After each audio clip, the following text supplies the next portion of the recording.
तो hello friends, कैसे हैं आप सभी लोग। मैं इमरोज एक बार फिर से आप सभी का आपके अपने परिवार इमरोज स्टडी सेंटर के ऑफिशियल यूट्यूब चैनल पे आप सभी का स्वागत है और अभिनंदन है। तो फाइनली दोस्तों, 12th क्लास के पूरे ऑफिशियल मॉडल पेपर जो बिहार बोर्ड के द्वारा जारी किया गया था उसे कंप्लीट करने के बाद आज हम लोग 10th क्लास के ऑफिशियल मॉडल पेपर जो 2026 एग्ज़ाम के को लेकर के बिहार बोर्ड के द्वारा जारी उसका हम एनालिसिस के साथ सॉल्यूशन करने वाले हैं। तो आप लोग बने रहिए इस चैनल में, और आगे की वीडियो भी आप देखना चाहते हैं तो इस चैनल को जल्द से जल्द सब्सक्राइब कर दीजिए, क्योंकि आगामी यानी आने वाले एग्ज़ाम में आप सभी को इससे बहुत ही ज़्यादा बेनिफिट मिलने वाला है और मेरे द्वारा ही मिलेगा। तो आप लोग ज़्यादा से ज़्यादा इसको सब्सक्राइब कर दीजिए। तो जैसे कि आप देख पा रहे हैं कि ये 10th क्लास का ऑफिशियल मॉडल पेपर है और आज हम लोग चर्चा करने वाले हैं इंग्लिश पे। इंग्लिश से शुरू करते हैं और उम्मीद करते दुआएं कीजिए आप लोग की सारे सब्जेक्ट अच्छी तरह से, समय का अभाव रहते हुए अच्छी तरह से इसको कंप्लीट कर दें। तो जैसा कि आप देख पा रहे हैं कि पिछले वर्ष की तरह इस वर्ष में भी किसी भी प्रकार के पैटर्न में कोई भी चेंज नहीं हुआ है। यहाँ पे देख सकते हैं कि टोटल 100 ऑब्जेक्टिव्स क्वेश्चन और 11 सब्जेक्टिव्स, जिसमें शॉर्ट और लॉन्ग दोनों मिलाकर के एक टोटल 111 क्वेश्चन पूछे गए हैं, जिसमें से मात्र आपको बनानी होगी ऑब्जेक्टिव से 100 में से 50 बनानी है, और ये सब्जेक्टिव में जो शॉर्ट क्वेश्चन है इसमें से आपको 5 बनानी रहेगी शायद। और यहाँ पे देख सकते हैं कि आपको इसको हल करने के लिए 3 घंटा 15 मिनट का समय दिया गया है। 15 मिनट एक्स्ट्रा समय दिया जाता है ताकि आप अपने क्वेश्चंस पेपर को अच्छी तरह से पढ़ ले और समझ ले और उसके पैटर्न को अच्छी तरह से समझ ले, ताकि लिखने में किसी भी प्रकार की कोई दिक्कत ना हो। और ये टोटल 100 नंबर का होने वाला है। तो जैसा कि आप देख पा रहे हैं। तो चलिए अभी हम आप लोग के लिए ये इंस्ट्रक्शन जो है स्टूडेंट के लिए, कैंडिडेट जो भी एग्जाम देने वाले हैं लोग हैं, विद्यार्थी, उनके लिए, तो चलिए इसको थोड़ा सा हम आपको समझा देते हैं ताकि आपके एग्जाम में किसी भी प्रकार की कोई दिक्कत ना हो। वरना आपके जो OMR सीट रहता है वो मशीन द्वारा चेक किया जाता है, तो अगर थोड़ा सा भी फॉल्ट हुआ तो आपका रिजल्ट पेंडिंग में जा सकता है। इसलिए चलिए हम सबसे पहले इंस्ट्रक्शन को पढ़ते हैं। पहले इंस्ट्रक्शन के रूप में देखा गया और इसे फॉलो भी करना है आप सभी लोगों को। पहले इंस्ट्रक्शन के रूप में दिया गया है कि candidates must enter their question booklet serial number 10 digit in OMR answer sheet. यानी इसके कहने का मतलब है कि परीक्षार्थी बुकलेट संख्या, जो यहाँ पे हम आपको दिखा पा रहे हैं, यहाँ पे बुकलेट संख्या लिखा रहेगा, तो बुकलेट संख्या जो है, बुकलेट संख्या जो आपके OMR सीट में रहेगा वो अपने क्वेश्चन पेपर से मिलान कर लीजिएगा। ठीक है। 2 नंबर इंस्ट्रक्शन में दिया है कि candidate are required to give their answer in their own words as far as practicable. यानी कहने का मतलब है इसका कि परीक्षार्थी जितने भी परीक्षा देने वाले हैं वो अपना आंसर अपने शब्दों में देना है, न कि रटा हुआ लिखना है। उससे आपको एक नंबर में कटौती हो सकती है। यानी परीक्षार्थी यथासंभव जैसा संभव हो अपने ही शब्दों में उत्तर देना है। 3rd इंस्ट्रक्शन में दिया है figures in the right hand margin indicate full marks. यानी राइट हैंड में, राइट साइड में आपको फिगर्स बनानी है जिससे आपको फुल मार्क्स दिया जाएगा बिहार बोर्ड के द्वारा। 4 नंबर में देख सकते हैं कि एन एक्स्ट्रा टाइम ऑफ 15 यानी 15 minutes has been allotted to the candidate to read the questions carefully. यानी आपको क्वेश्चन को सावधानीपूर्वक पढ़ने के लिए बिहार बोर्ड की तरफ से 15 मिनट का एक्स्ट्रा समय दिया गया है। जैसा कि हम पीछे भी चर्चा कर चुके हैं, आपको क्वेश्चन पेपर पढ़ने के लिए 15 मिनट का समय एक्स्ट्रा दिया गया है। तो अगले 5 नंबर में दिया गया this question booklet is divided into 2 sections. यानी आपका जो ये बुकलेट संख्या है, ये जो क्वेश्चन पेपर है, ये 2 भागों में डिवाइड, एक सेक्शन ए और दूसरा है सेक्शन बी। जैसा कि देख पा रहे हैं सेक्शन ए के रूप में आप देख सकते हैं कि सेक्शन ए में पूछा है, सेक्शन ए में आपको टोटल 100 ऑब्जेक्टिव क्वेश्चंस पूछे गए हैं, जिसमें से आपको मात्र 50 का आंसर देना है, और यानी 15 आंसर विल बी एलोकेटेड। यहाँ पे कहने का मतलब इसको, यदि अगर आप 50 से ज़्यादा आंसर दे देते हैं तो शुरू के जो 50 हैं उसी को प्रेफरेंस दी जाएगी और उसी में से आपको सही और गलत की पहचान करके और उसी में से आपको कट ऑफ उठाया जाएगा।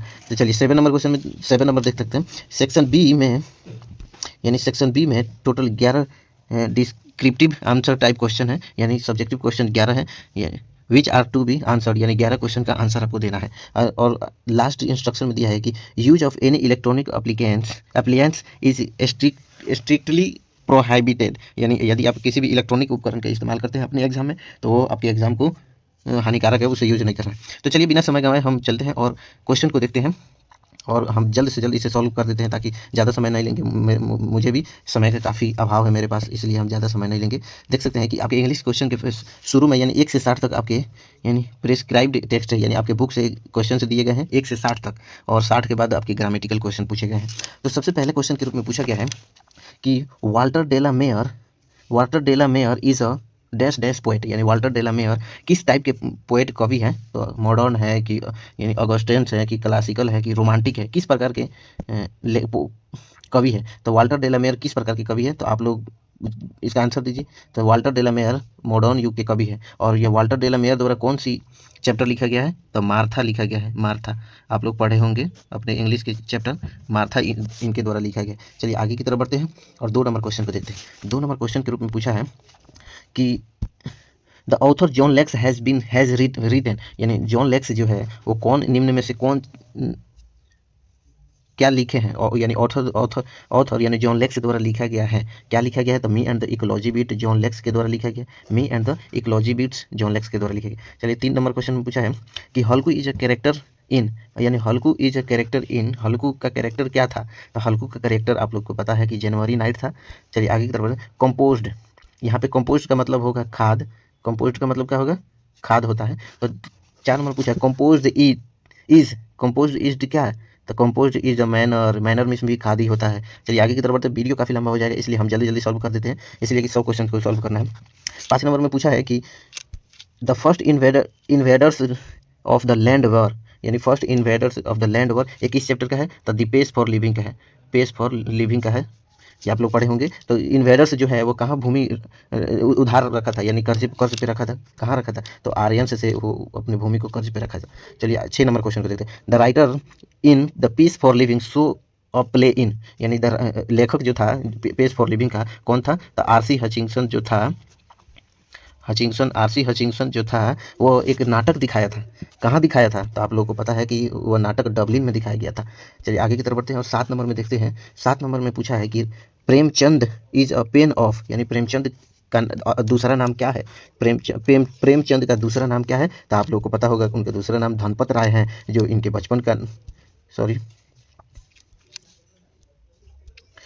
बचपन का नाम था, क्या था? धनपत राय। चलिए आगे की तरफ बढ़ते हैं और 8 नंबर में पूछा गया है कि हुमायूं कबीर, 8 नंबर पूछा Humayun Kabir deliver his lecture at dash dash university, यानी हुमायूं कबीर जो थे वो लेक्चर का किस यूनिवर्सिटी में दिए थे? तो सबसे पहले हम बता देना चाहते हैं आपको कि हुमायूं कबीर द्वारा क्या लिखा गया था। तो हुमायूं कबीर द्वारा लिखा गया था the unity of Indian culture chapter इनके द्वारा लिखा गया था। तो इन्होंने कहाँ लेक्चर दिया था? बताइए इन्होंने कहाँ लेक्चर दिया था? तो इन्होंने लेक्चर दिया था बड़ोदरा यूनिवर्सिटी में, वहीं पे इन्होंने अपनी तालीम भी हासिल की थी। 9 नंबर क्वेश्चन में पूछा गया है कि Jim ask Mister Johnson to minimize, यानी जिम जो था वो मिस्टर जॉनसन से क्या कम करने के लिए कहता है? तो वो पॉल्यूशन कम करने के लिए कहता है, क्योंकि मिस्टर जॉन जो थे वो गाड़ी चला रहे थे। तो जिम ने उन्हें सलाह दिया था कि गाड़ी कम चलाए कीजिए, गाड़ी चलाते हुए ज़्यादा पॉल्यूशन फैल रहा है। चलिए आगे की तरफ बढ़ते हैं। 10 नंबर पूछा है अकॉर्डिंग टू अकोलियाज grandmother the young girl were more, यानी अकोलिया की ग्रैंड मदर जो थी, अकोलिया की जो मदर थी वो किस एक यंग लड़की थी। तो क्या इसमें से कौन सा ऑप्शन सही होगा? तो ऑप्शन नंबर ए सही होगा, वाइज। और ये लिए कहाँ से गया है? अकोलिया की दादी माँ की चर्चा कहाँ की गई है? तो little girl wiser than me, तो little girl wiser than me में इसकी चर्चा की गई है। तो लिटिल गर्ल वाइजर, यानी वाइजर माने बुद्धिमान थी उसकी दादी, तो वाइजर यहाँ पे नहीं दिया है, वाइज दिया है, तो इसलिए इसका जवाब वाइज हो जाएगा। चलिए आगे की तरफ बढ़ते हैं और 11 नंबर में पूछा है कि the dash dash Monks were beaten and dishonoured, यानी एक्सेप्टेंस स्पीच से ये लिया गया है। ये किस चैप्टर का है? तो एक्सेप्टेंस स्पीच यह चैप्टर से लिया गया है। ये एक्सेप्टेंस स्पीच चैप्टर से लिया गया है, जिसके लेखक कौन है? तो आन सान सू की उसके लेखक है, जिसमें कहा गया है कि वर्मा में बुद्धि वंश को पीटा जाता है। इसमें कह रहा है कि Monks were the beaten and dishonoured, यानी बर्मा में बुद्धिवंश जो थे उनको पीटा जा रहा है, यानी बर्मा में बुद्धिवंश जो थे। एक्सेप्टेंस स्पीच चैप्टर को आपने पढ़ा होगा, तो आपने इसके बारे में जाने होंगे कि बर्मा में किसी बुद्धिवंश जो थे उनको पीटा जाता है। तो इसका कौन सा राइट आंसर हो जाएगा? तो बुद्धिस्ट हो जाएगा, यानी बुद्धिस्ट को वहाँ पीटा जा रहा है, जो कि बिल्कुल गलत जवाब था, बिल्कुल गलत बात थी। 12 नंबर में पूछा गया है कि the favourite place for Gillu to lie down was the, कहाँ, यानी गीलू जो थी, जो महादेवी वर्मा के द्वारा लिखा गया है, वो कहाँ बैठ जाती थी गीलू? तो वो सुराही के पास बैठ जाती थी। सुराही के पास क्या करती थी? जाकर बैठ जाती थी। 13 नंबर पूछा गया which of the slogans can associated with me and the ecology beat, यानी me and the ecology beat जो जॉन लेक्स के द्वारा लिखा गया है उसमें किस पर चर्चा किया गया है? तो पृथ्वी एवं पर्यावरण को बचाने की बात हुई है। उसमें आप पढ़े होंगे तो जाने होंगे कि me and the ecology bit में पर्यावरण एवं पृथ्वी को बचाने की बात कही गई है। तो इसमें हम पर्यावरण नहीं दिया है, पर्यावरण को इंग्लिश में इन्वायरमेंट कहा जाता है, वो नहीं दिया है, तो यहाँ पे हमारा कौन सा ऑप्शन सही हो जाएगा? तो यहाँ पे हमारा ऑप्शन सी सही हो जाएगा। सॉरी सी नहीं सही होगा, यानी से अर्थ सही होगा, वन सही हो जाएगा। चलिए आगे की तरफ बढ़ते हैं। और 14 नंबर पे gym found the burning leaves, यानी जिम किसे मिला था पत्तियां जलाते हुए, यानी जिम किसे मिला था पत्तियां जलाते हुए? तो आप कहेंगे कि विलियम से मिला था, यानी मिस्टर विलियम से मिला था। चलिए आगे की तरफ बढ़ते हैं। 15 नंबर में देखिए द ऑथर्स वाइफ, यानी लेखक की पत्नी, the pace for living can capable of working in high, क्या capable in working of high, क्या यानी किस चीज़ के बारे में काम करने के लिए वो जानी जाती थी? तो बहुत स्पीड में वो काम करती थी। चलिए आगे की तरफ बढ़िए। 16 नंबर पूछा गया dash dash film are not show down, dash dash film are not show down, यानी किस देश की फिल्मों को विदेशों में नहीं चलाया जाता है? तो किस देश की फिल्मों को विदेशों में नहीं चलाया जाता है? तो इंडियन फिल्मों को विदेशों में नहीं चलाया जाता है। और ये किस चैप्टर से लिया गया है? तो what is wrong with Indian film से लिया गया है, what is wrong with Indian film से लिया गया है। चलिए आगे की तरफ बढ़ते हैं। 17 नंबर में पूछा है कि the old man in once upon a time is the daughter of, यानी the old man once upon a time किसकी बेटी थी? वंस अपॉन अ टाइम में किसकी बेटी थी वो? तो वंस अपॉन अ टाइम में वो अमेरिकन बेटी थी, वह अमेरिकन बेटी थी जो अंधी थी लेकिन बहुत बुद्धिमान थी। 18 नंबर में पूछा गया है Aris says that the eventual will be dash dash will be Burmese people, यानी बर्मीज पीपुल को एरिस का कहना है कि बर्मा के जो पीपुल हैं वो क्या चाहते हैं? तो बर्मा के पीपुल वो चाहते थे कि हम आज़ाद हो जाए, यानी विक्ट्री हमारी हो। चलिए आगे की तरफ बढ़ते हैं। 19 नंबर क्वेश्चन के रूप में पूछा गया है the moon beam sliding softly in between is from, slightly softly in between from, ये इसका मतलब होगा कि चांद का प्रकाश चमकते हुए जाता था। चांद का प्रकाश चमकते हुए कहाँ से जाता था? तो पत्तियों के नीचे से जाता था। आप लोग पढ़े होंगे तो जानते होंगे कहाँ से जाता था, तो पत्तियों के नीचे से जाता था। कि इसमें कौन सा ऑप्शन सही होगा? तो ऑप्शन नंबर डी सही होगा, पत्तियों के नीचे से जाता था। और ये किस चैप्टर से लिया गया है? तो ये लिया गया गॉड मेड द कंट्री से लिया गया। चलिए आगे की तरफ बढ़ते हैं। 20 नंबर में देखते हैं। 20 नंबर पूछा विजयपति's पोएम मोस्टली सेंटर्ड अराउंड, यानी विजयपति की जो पोएम है वो किस पर केंद्रित की गई है? अधिकतम किस पर केंद्रित की गई है? तो मैथोलॉजी पर केंद्रित की गई है, मैथोलॉजी पर केंद्रित की गई है। चलिए आगे की तरफ बढ़ते हैं। 21 नंबर में पूछा गया capital punishment and life imprisonment are equal, यानी कैपिटल पनिशमेंट का मतलब हुआ कि मौत की सज़ा, और इम्पेरिजनमेंट का मतलब हुआ कि आजीवन कारावास यानी उम्र कैद। क्या दोनों बराबर हैं? क्या दोनों बराबर हैं? तो आप कहेंगे कि नहीं, दोनों बराबर नहीं है। तो दोनों बराबर नहीं है क्या होता है? तो इमोरल है, अनैतिक है। चलिए आगे की तरफ बढ़ते हैं। Mister Gessler was a show maker, यानी मिस्टर गेसलर कौन से शो मेकर थे और कहाँ के थे? तो मिस्टर गेसलर एक जर्मन शो मेकर थे। चलिए आगे की तरफ बढ़ते हैं और आगे की तरफ देखते हैं। अगले क्वेश्चन के रूप में पूछा गया हु डिस्कवर्ड, यानी इम्यूनोग्लोबुलिन ई, यानी हु डिस्कवर्ड इम्यूनोग्लोबुलिन, यानी ग्लोबुलिन ई की किसने व्याख्या की है? डिस्कवर्ड किसने किया है? कवर यानी किसने उसकी व्याख्या की है? तो हम जानते हैं कि उसकी व्याख्या यानी अपसाला एंड बाल्टीमोर ने किया है। चलिए आगे की तरफ बढ़ते हैं। 24 नंबर में देखते हैं। 24 में Malasa was dash dash to see अकोलिया frock and face slat with mood, यानी मलासा ने देखा कि जब अकोलिया के फ्रॉक गंदे हो गए हैं, उसका फेस कीचड़ की छोटी छोटी बूंदें जब पड़ गई थी तो क्या हो गई थी? तो फ्रस्ट्रेट हो गई थी, यानी डर गई थी। क्या हो गई थी? वो डर गई थी क्या चेहरे पे पड़ गया है। 25 नंबर पूछा गया है। 25 नंबर की यानी Radha's friend is a dash dash about her, Radha friend क्या उसके बारे में क्या यानी राधा की दोस्त उसके बारे में क्या सोच रही थी? तो वो सोच कुछ नहीं रही थी, वो चिंतित हो गई थी, यानी कंसर्न्ड हो गई थी। आन सन सू की वाज जेल्ड इन, यानी आन सन सू की को किस जेल में रखा गया था? तो रंगून के जेल में रखा गया, यानी बर्मा के राजधानी रंगून है उस जेल में रखा गया था। एक्जिमा में इवॉल्व इनटू, यानी एक्जिमा में शामिल होने से क्या हो जाता है? तो एक्जिमा में शामिल होने से आप सभी जानते हैं कि अस्थमा हो जाता है। चलिए आगे की तरफ बढ़ते हैं। Greed is endless but life is not is from, grease is endless but life is not from, यानी इसका कौन सा ऑप्शन सही होगा? तो इसका द एम्प्टी हार्ट, यानी एम्प्टी हार्ट हो जाएगा। चलिए आगे की तरफ बढ़ते हैं।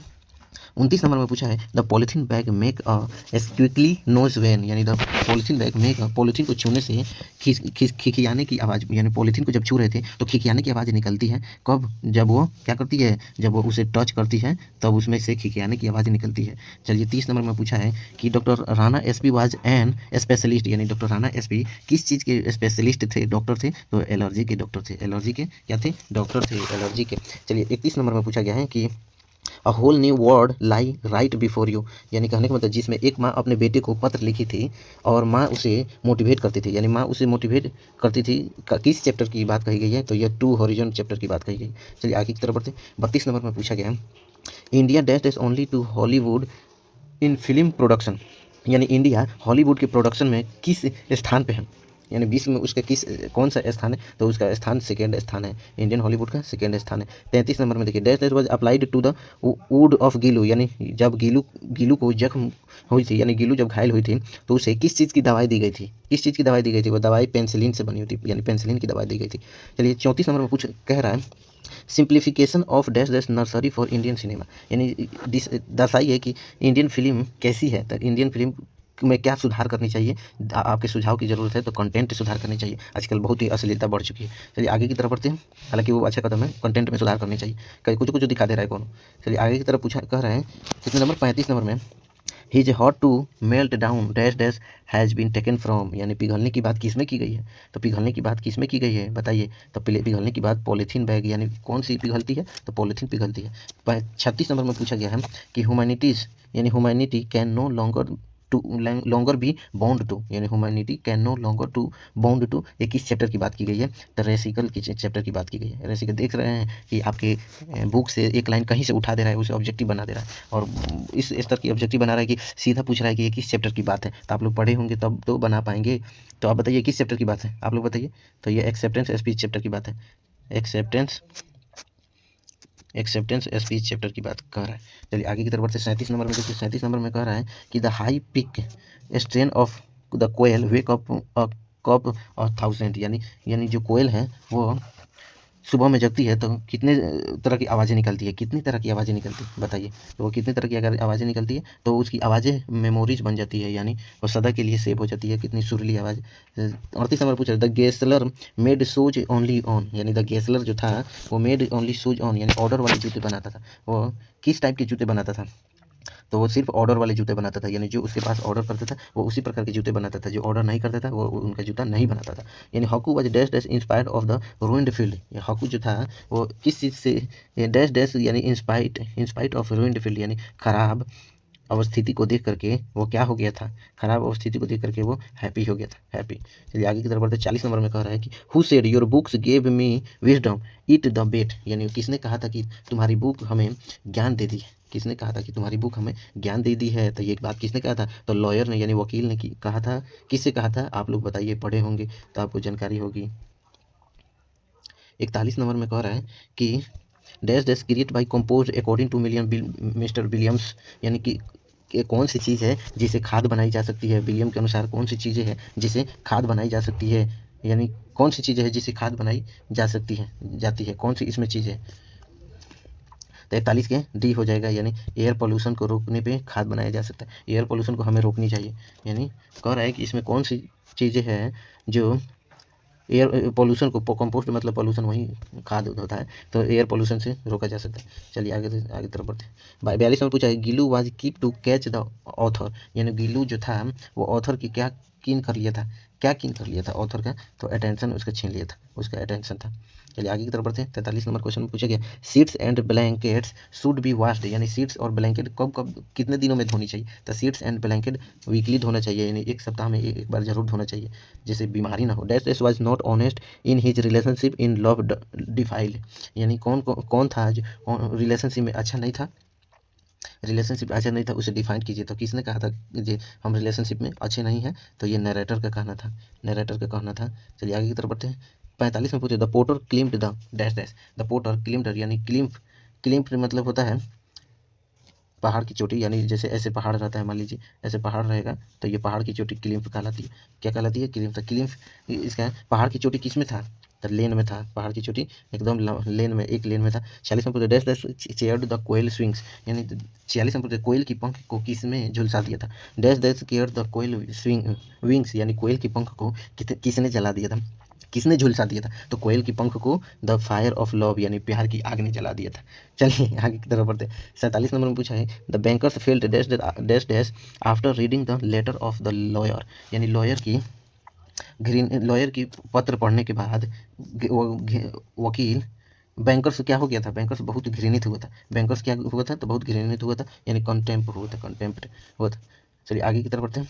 48 नंबर में पूछा है कि who tell the stories over and over again, किसने कहा है कि स्टोरी को दोबारा से और अंत तक सुनानी चाहिए, तो किसने कहा है, तो ये किस चैप्टर से लिया गया था, ये मार्था चैप्टर की बात है। राधा लुक्ड, चलिए आगे की तरफ देखते हैं। राधा लुक्ड यानी Radha looked dash dash then the crescent, यानी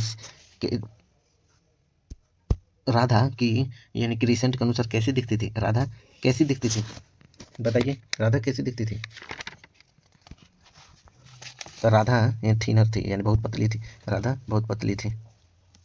चलिए आगे की तरफ 50 नंबर पूछा कि dash dash good for the garden, क्या गार्डन्स के लिए अच्छा रहेगा, तो गार्डन्स के में क्या बना रहे थे सब लोग, तो खाद बना रहे थे लोग। चलिए आगे की तरफ बढ़ते हैं। Martha had a grave small and lovely, Martha यानी बहुत ही ग्रेव मतलब ग्लो, और स्मॉल छोटा, और क्या लवली था, तो क्या था, तो हेड उसका था, उसका हेड बहुत ग्रेव था, स्मॉल था और लवली था। चलिए आगे की तरफ बढ़ते हैं। 52 में पूछा गया है कि the ancient word through of fine flowers, flowers of dash dash, यानी कहने का मतलब है ये किस चैप्टर से लिया गया है, पूछ रहा है, तो ये किस चैप्टर से लिया गया, the unity of Indian culture, the unity of Indian culture and the unity of Indian culture, the unity of Indian culture, तो इसका कौन सा ऑप्शन सही होगा, तो इसका ऑप्शन नंबर बी सही होगा, यानी कल्चर। चलिए आगे की तरफ बढ़ते हैं।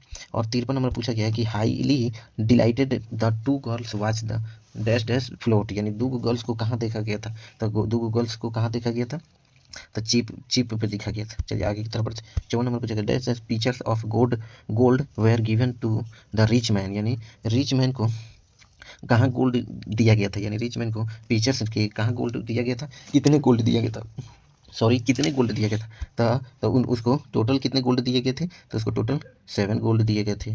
चलिए आगे की तरफ बढ़ते हैं। और 55 नंबर में देखते हैं the potter sons shivering with cold and who's of, यानी कहने का मतलब है कि पोटर्स जो था वो कहाँ से, severing with cold and whose था, कहाँ से था, तो आप बताएं कहाँ से था, तो इसका बिल्कुल जवाब ऑप्शन हो, यानी पोटर से बहुत भूखा था, तो हाईली यानी हाईली सीइंग, हाईली क्या था, सीइंग था। 56 नंबर पूछा गया the mother tell the daughter then dash dash will disappear on it on, 56 number में पूछा गया है कि this appeared in on human क्या था, तो इसका ऑप्शन नंबर डी बिल्कुल सही हो जाएगा। चलिए आगे की तरफ बढ़ते हैं। 57 नंबर पूछा गया कि there are dash the general approach the treatment of allergic disease, यानी कितने तरीके से एलर्जी का ट्रीटमेंट किया जा सकता है, इसमें पूछा गया कितने तरीके से एलर्जी जो मरीज हैं उनका ट्रीटमेंट किया जा सकता है, तो वो 3 तरीकों से किया जाता था, आप लोग पढ़े होंगे तो जानते होंगे।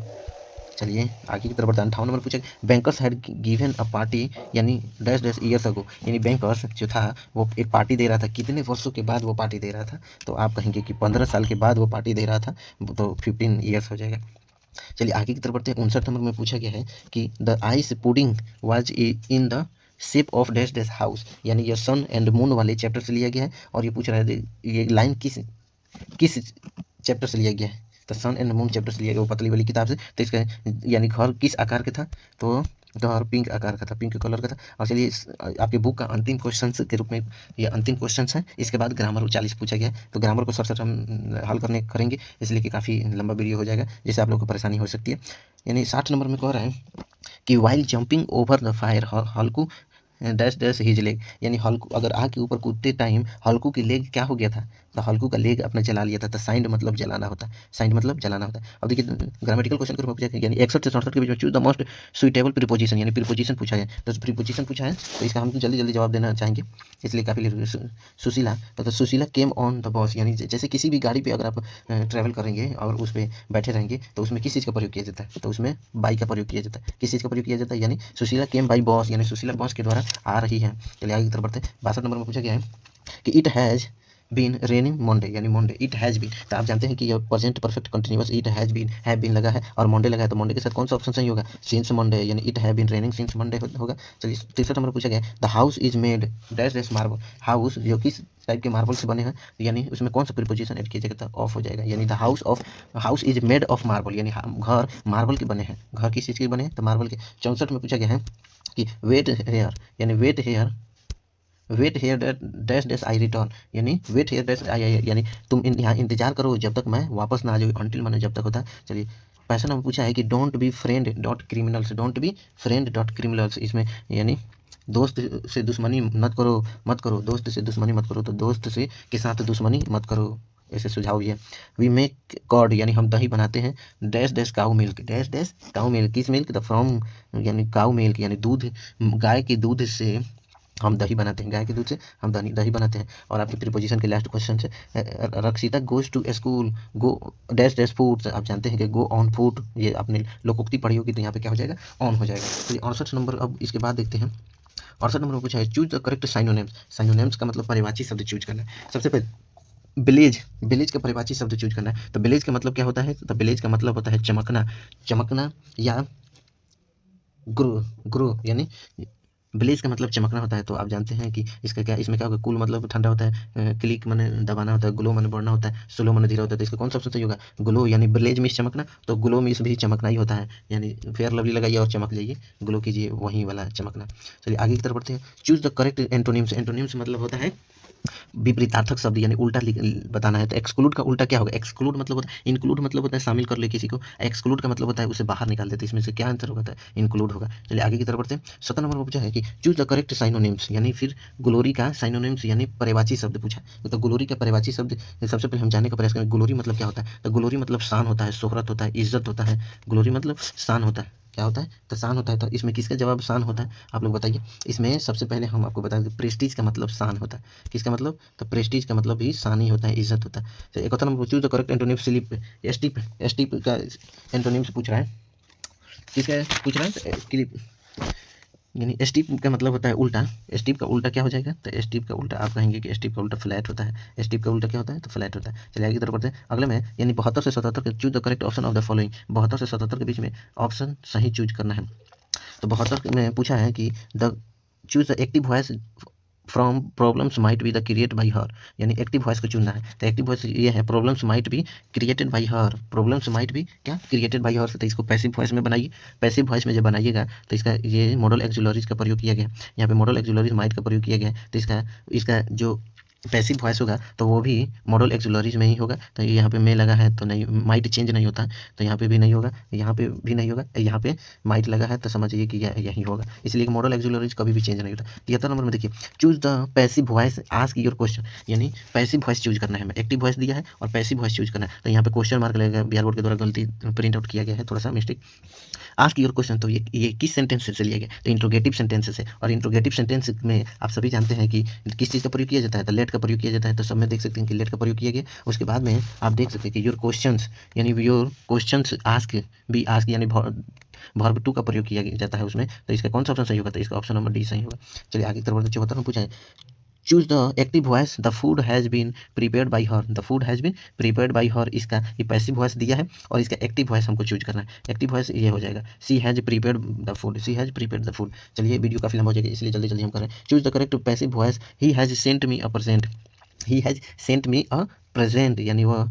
तो इसका कौन सा ऑप्शन सही होगा? तो इसका आप देखिएगा तो आई हैव, सी लिखा है, ही लिखा है, अ प्रेजेंट, तो आई का तो यूज ही नहीं है उसमें। A present had been sent to me, यानी हैज़ का प्रयोग होता है, हैड नहीं बदलेगा, यानी अ प्रेजेंट विल का प्रयोग करना होता है। इसका कौन सा ऑप्शन सही होगा? तो इसका ऑप्शन नंबर डी सही हो जाएगा। चलिए आगे की तरफ बढ़ते। क्षेत्र में पूछे choose the active voice he can not be trusted by anyone, यानी वह किसी के द्वारा विश्वास नहीं रखना चाहता, वो किसी के द्वारा विश्वास नहीं रखना चाहता। इसका पैसिव वॉइस दिया है और इसका एक्टिव वॉइस हमको चूज करना है। तो आई विल यानी कैन नॉट का प्रयोग, आई विल का तो प्रयोग नहीं होगा और कैन नॉट का भी प्रयोग नहीं होगा, स्मॉल का भी, सेल का भी प्रयोग नहीं होगा। आई कैन नॉट ट्रस्ट, यानी सी इसका बिल्कुल राइट आंसर होगा। चलिए आगे की तरफ बढ़ते हैं। 77 नंबर पूछा गया है choose the passive voice of the people felt that the police were corrupt, यानी करप्ट मैन को पकड़ने में पुलिस क्या हो गई थी? गिर गई थी, पुलिस गिर गई थी करप्ट मैन को पकड़ने में। तो इसमें कौन सा ऑप्शन सही होगा? तो option number it was felt that the police were corrupt, it was felt that the police were corrupt. और आगे की तरफ पूछा है कि 78 से 83 में चूज द करेक्ट ऑप्शन, यानी ऑप्शन पूछा है 18 से 78 से 83 के बीच में।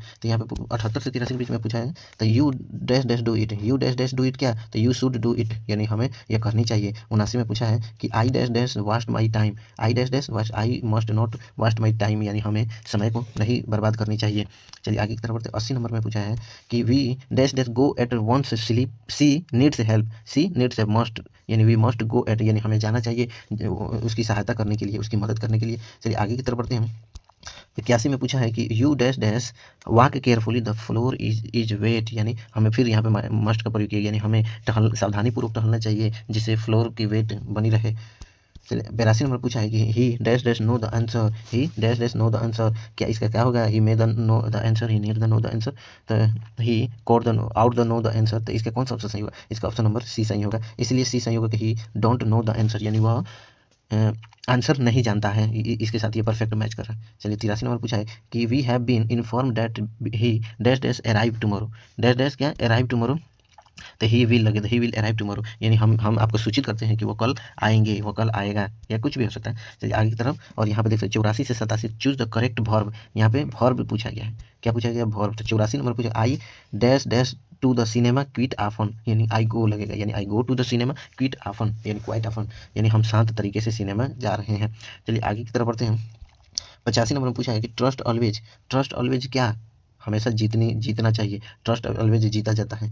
86 में we dash dash alight, we dash dash we tell alight हो जाएगा। चलिए 87 में the clerk dash dash on strike since Monday, the clerk have been strike since Monday, इसलिए कि यहाँ पे सिंस लगा है, और सिंस ये परसेंट परफेक्ट कंटिन्यूअस में लगता है, तो यहाँ पे उसके वर्ब में क्या पैटर्न रहता है, तो हैव बीन रहता है। तो यहाँ पे देख सकते हैं, यहाँ पे कह रहा है कि 88 से 90 चूज द ट्रांसलेशन, यानी ट्रांसलेशन पूछा गया है, 3 गो ट्रांसलेशन पूछा गया। तो पहला में पूछा गया यह सड़क कहाँ जाती है, तो where is the road leading, where is the road is going, where does the road, ये भी नहीं होगा, तो इसका कौन सा ऑप्शन सही होगा, तो इसका option where does his this road lead to. चलिए आगे की तरफ बढ़ते हैं, और 89 नंबर वो यहाँ पे देख सकते हैं कि इंग्लिश दे दिया है और उसका हिंदी खोजने को कह रहा है, तो उसका हिंदी खोजने के लिए neither of the two boys was present, यानी दोनों में से कोई भी लड़का मौजूद नहीं था, तो कौन सा ऑप्शन सही होगा, तो ऑप्शन नंबर सी सही होगा। चलिए आगे की तरफ बढ़ते हैं, और मे गॉड ब्लेस यू, ये मे गॉड ब्लेस यू, तो इसका क्या होगा, भगवान आपका भला करे, तो कौन सा ऑप्शन में दिया है, तो ऑप्शन नंबर डी में दिया है। अब यहाँ पे दे रहा है 91 से 95 choose the correct spelling, the correct spelling choose करना है हम लोग को। सेटेलाइट का स्पेलिंग क्या होता है, तो सेटेलाइट का स्पेलिंग आप लोगों को पता होगा, सेटेलाइट का स्पेलिंग क्या होता है, तो सेटेलाइट का स्पेलिंग ऐसे होता है SATELLITE, सेटेलाइट होता है। कौन से ऑप्शन में दिया, तो ऑप्शन नंबर सी में दिया। चलिए आगे की तरफ बढ़ते हैं, और अगले क्वेश्चन में देखते हैं। 92 नंबर में पूछा पोएसन, यानी 92 नंबर में क्या दिया है, तो पोएसन, पोसेसन के क्या होता है, पोसेसन क्या होता है, पोसेसन का स्पेलिंग क्या होता है, तो POSSESSION होता है, यानी इसी से ही पोसेसिव प्रोनाउन बनता है, पोसेसिव एडजेक्टिव बनता है। तो इसमें कौन सा ऑप्शन सही होगा, तो ऑप्शन नंबर बी इसका बिल्कुल सही जवाब होगा। चलिए आप 93 में पूछा गया है कि करप्ट का स्पेलिंग कौन सा है, तो करप्ट का ऑप्शन नंबर बी होगा। चलिए 94 में देखिए, 94 में कोरिएंडर लिखा गया, 94 नंबर में क्या पूछा गया, कोरिएंडर CORIANDER, कोरिएंडर हो जाएगा। 95 में देखिए फॉरेनर लिखा गया, यानी फॉरेन कंट्री, फॉरेनर लिखा गया, यानी विदेशी का स्पेलिंग क्या होगा, तो विदेशी का स्पेलिंग FOREIGNER होता है। चलिए अगले पड़ाव पर और नेक्स्ट पड़ाव पर हम चलते हैं।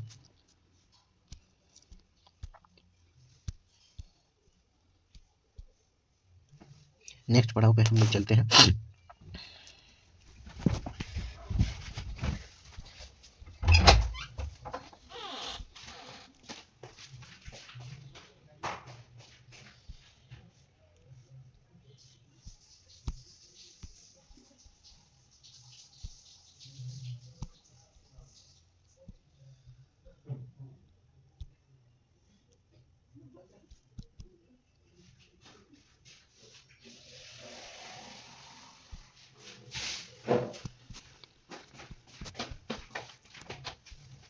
छियानवे नंबर में आप देख सकते हैं कि 96 नंबर हम देख चुके हैं, नहीं 96 नंबर देखिए, he said to the indirect speech बना दिया, नारेशन बनाना है, तो he said to the what a cold night, यानी वो कह रहा है उससे कि वाह यह क्या कोल्ड में ठंडी रातें हैं, क्या ठंडी रातें, तो इसका कौन सा ऑप्शन सही होगा, तो इसका ऑप्शन नंबर डी सही होगा। He exclaimed that it was a very cold. 97 number question में देखा choose the captain commanded his men to stand at is easy, यानी इज, इसका कौन सा ऑप्शन सही होगा, तो इसका ऑप्शन नंबर ए सही होगा, यानी कंटेंट सेड ऑन हिज। यहाँ पर देख सकते हैं 98 number choose the correct I want to meet your parents, यानी मैं आपके पेरेंट्स से मिलना चाहता हूँ, तो इसमें कौन सा है, तो he told that he want to meet her parents. चलिए आगे की तरफ बढ़ते हैं, और सेकंड लास्ट क्वेश्चन के रूप में देख सकते हैं I told him that he was not working hard, यानी मैं कह रहा हूँ कि वो हार्ड काम नहीं कर सकता है, तो इसका कौन सा ऑप्शन सही होगा, तो इसका ऑप्शन नंबर डी सही। I say to him he is not working hard. अंतिम क्वेश्चन के रूप में देख सकते हैं कि अंतिम क्वेश्चन के रूप में पूछा है कि यानी why don't you go today, यानी आप आज क्यों नहीं जा रही हो, तो आज इसका कौन सा ऑप्शन सही होगा, ऑप्शन नंबर सी सही होगा, ask him why he did not go that day. तो दोस्तों ये रहा आज का सेशन। उम्मीद करते हैं कि आपको आप लोग ईमानदारीपूर्वक कमेंट बॉक्स में ज़रूर बताइएगा कि कितना किसका सही हुआ है, जिससे आपके पढ़ाई की, आपकी तैयारी के बारे में पता चल सकेगा। और उम्मीद करते हैं ये वीडियो आपको कैसा लगा, कमेंट बॉक्स में ज़रूर बताइएगा। अपनी सुझाव, एडवाइस और राय ज़रूर दीजिएगा। मुँह दुखा गया है बोलते बोलते। मिलते हैं नेक्स्ट वीडियो में, तब तक के लिए थैंक यू, गुड बाय। और कमेंट बॉक्स में ज़रूर बताइएगा कि अगला क्वेश्चन किस चैप्टर का शुरू करें हम, फिजिक्स